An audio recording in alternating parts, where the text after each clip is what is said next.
So ನಿಮ್ಮ ಒಂದು ಸಿಮ್ಮನ್ನು ಬೇರೆ ಒಂದು ಸಿಮ್ಮಿಗೆ ಪೋರ್ಟ್ ಮಾಡ್ಕೊಂಡಿರ್ತೀರ.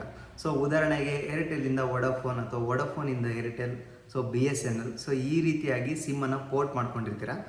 ಬಟ್ ಅದನ್ನು ನೀವು ಫೋನ್ಪೇಲಿ ರೀಚಾರ್ಜ್ ಮಾಡೋಕ್ಕೆ ಹೋದಾಗ ನಿಮ್ಮ ಒಂದು ಸಿಮ್ ಯಾವುದು ಫಸ್ಟ್ಗೆ ಇತ್ತೋ ಆ ಒಂದು ನೇಮನ್ನೇ ತೋರಿಸ್ತಾ ಇರುತ್ತೆ. ಹಾಗಿದ್ರೆ ಅದನ್ನು ಚೇಂಜ್ ಮಾಡಿಕೊಂಡು ರೀಚಾರ್ಜ್ ಮಾಡೋದು ಹೇಗೆ ಅಂತ ಈ ವಿಡಿಯೋದಲ್ಲಿ ತಿಳಿಸ್ಕೊಡ್ತೀನಿ. ಅದಕ್ಕಿಂತ ಮುಂಚೆ ಈ ವಿಡಿಯೋಗೆ ಒಂದು ಲೈಕ್ ಮಾಡಿ. ಯಾರಾದರೂ ಹೊಸದಾಗಿ ನೋಡ್ತಾ ಇದ್ದರೆ ಸಬ್ಸ್ಕ್ರೈಬ್ ಮಾಡೋದನ್ನು ಮರಿಬೇಡಿ. ನಿಮ್ಮ ಮೊಬೈಲಲ್ಲಿ ಫೋನ್ಪೇ ಮೇಲೆ ಕ್ಲಿಕ್ ಮಾಡಿ. ಕ್ಲಿಕ್ ಮಾಡಿದ ನಂತರ ಜಸ್ಟ್ ನಿಮ್ಮ ಒಂದು ಪಾಸ್ವರ್ಡನ್ನು ಕೇಳುತ್ತೆ, ಜಸ್ಟ್ ಎಂಟರ್ ಮಾಡಿ. ನಂತರ ಈ ರೀತಿಯಾಗಿ ನಿಮ್ಮ ಒಂದು ಫೋನ್ಪೇ ಓಪನ್ ಆಗುತ್ತೆ. ಇಲ್ಲಿ ನಿಮಗೆ ಕಾಣ್ತಾ ಇರ್ಬೋದು ರೀಚಾರ್ಜ್ ಆ್ಯಂಡ್ ಬಿಲ್ಸ್ ಅಂತ ಇದೆಯಲ್ಲ, ಕೆಳಗಡೆ ರೀಚಾರ್ಜ್ ಅಂತ ಇದೆ. ಜಸ್ಟ್ ಅದ್ರ ಮೇಲೆ ಕ್ಲಿಕ್ ಮಾಡಿ. ಒಂದು ನಂಬರ್ಸ್ ಇಲ್ಲಿ ಡಿಸ್ಪ್ಲೇ ಆಗಿದೆ. ಜಸ್ಟ್ ನಿಮಗೆ ಕಾಣ್ತಾ ಇರ್ಬೋದು ಆ ಒಂದು ನಂಬರ್ ಮೇಲೆ ನೀವು ಕ್ಲಿಕ್ ಮಾಡ್ತೀರಾ. ನೀವು ರೀಚಾರ್ಜ್ ಮಾಡಬೇಕಾಗಿರೋ ನಂಬರ್ ಮೇಲೆ ಕ್ಲಿಕ್ ಮಾಡ್ತೀರಾ. ನಿಮಗೆ ಕಾಣ್ತಾ ಇರ್ಬೋದು ಮಾಮೂಲಿ ಏರ್ಟೆಲಿಂದ BSNLಗೆ ಅಥವಾ BSNLನಿಂದ ಏರ್ಟೆಲ್ಗೆ ಪೋರ್ಟ್ ಆಗಿರ್ತೀರಾ ಅಂತ ಅಂದ್ಕೊಳ್ಳಿ. ನಂದು ಏರ್ಟೆಲ್ ಇದೆ, ನಾನು BSNLಗೆ ಪೋರ್ಟ್ ಆಗಿದ್ದೀನಿ. ಬಟ್ ಇದು ಏರ್ಟೆಲ್ ನೇಮನ್ನೇ ತೋರಿಸ್ತಾ ಇದೆ.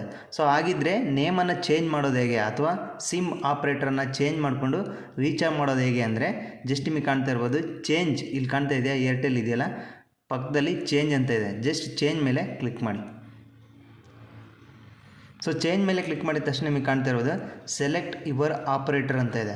ಇಲ್ಲಿ ನೀವು ಯಾವುದು ಸಿಮ್ಮಿಗೆ ಪೋರ್ಟ್ ಮಾಡ್ಕೊಂಡಿರ್ತೀರೋ ಮಾಮೂಲಿ ಫಸ್ಟ್ ಸಿಮ್ಮಿಂದ ಯಾವೊಂದು ಸಿಮ್ಗೆ ಪೋರ್ಟ್ ಮಾಡ್ಕೊಂಡಿರ್ತೀರೋ ಆ ಒಂದು ಸಿಮ್ ನೇಮನ್ನು ಇಲ್ಲಿ ಸೆಲೆಕ್ಟ್ ಮಾಡ್ಕೋಬೇಕಾಗುತ್ತೆ. ಅಂದರೆ ಸೆಲೆಕ್ಟ್ ಯುವರ್ ಆಪರೇಟರ್ ಸಿಮ್ ನೇಮನ್ನು ಸೆಲೆಕ್ಟ್ ಮಾಡ್ಕೊಳ್ಳಿ.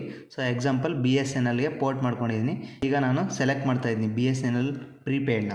ನೀವೇನಾದರೂ ಜಿಯೋ ಪ್ರೀಪೇಯ್ಡ್ಗೆ ಪೋರ್ಟ್ ಆಗಿದ್ರೆ ಅಥವಾ ವೊಡಾಫೋನ್ಗೆ ಪೋರ್ಟ್ ಆಗಿದ್ರೆ ಇಲ್ಲಿ ಕಾಣ್ತಾ ಇರ್ಬೋದು ಇದು ಹೊಸದಾಗಿ ಟೆಲಿಫೋನ್ MTNL ಪ್ರೀಪೇಯ್ಡ್ ಅಂತ ಇದೆ.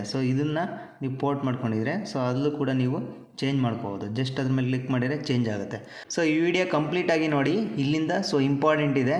ನೀವು ಸ್ವಲ್ಪ ಸ್ಕಿಪ್ ಮಾಡಿದರೆ ಕಂಪ್ಲೀಟಾಗಿ ಅರ್ಥ ಆಗೋದಿಲ್ಲ. ಜಸ್ಟ್ BSN ಮೇಲೆ ಕ್ಲಿಕ್ ಮಾಡ್ತಾ ಇದ್ದೀನಿ. ಕ್ಲಿಕ್ ಮಾಡಿದ ತಕ್ಷಣ ನಿಮಗೆ ಕಾಣ್ತಾ ಇರ್ಬೋದು ಇಲ್ಲಿ ನಿಮ್ಮೊಂದು ಸ್ಟೇಟ್ ನೇಮನ್ನು ಸೆಲೆಕ್ಟ್ ಮಾಡಬೇಕಾಗತ್ತೆ. ಇಂಡಿಯಾದಲ್ಲಿರುವ ಸ್ಟೇಟ್ ಎಲ್ಲ ಡಿಸ್ಪ್ಲೇ ಆಗಿದೆ. ಈಗ ನಿಮಗೆ ಕಾಣ್ತಾ ಇರ್ಬೋದು ಕರ್ನಾಟಕ ಆಗಿದ್ದರೆ ಕರ್ನಾಟಕ ಸೆಲೆಕ್ಟ್ ಮಾಡಿ. ಬೇರೆ ಒಂದು ಸ್ಟೇಟ್ ಆಗಿದ್ದರೆ ಬೇರೆ ಒಂದು ಸ್ಟೇಟನ್ನು ನೀವು ಸೆಲೆಕ್ಟ್ ಮಾಡ್ಕೋಬೇಕಾಗತ್ತೆ. ಜಸ್ಟ್ ಕರ್ನಾಟಕ ಮೇಲೆ ಕ್ಲಿಕ್ ಮಾಡ್ತಾ ಇದ್ದೀನಿ. ನಿಮಗೆ ಕಾಣ್ತಾ ಇರೋದು ಕಂಪ್ಲೀಟಾಗಿ ಚೇಂಜ್ ಆಯಿತು. ಈಗ ಏರ್ಟೆಲ್ ಇದ್ದು BSNL ಆಯಿತು. ನಿಮಗೆ ಕಾಣ್ತಾ ಇರೋದು ರೀಚಾರ್ಜ್ ಪ್ಲ್ಯಾನ್ ಎಲ್ಲ ಡಿಸ್ಪ್ಲೇ ಆಗಿದೆ.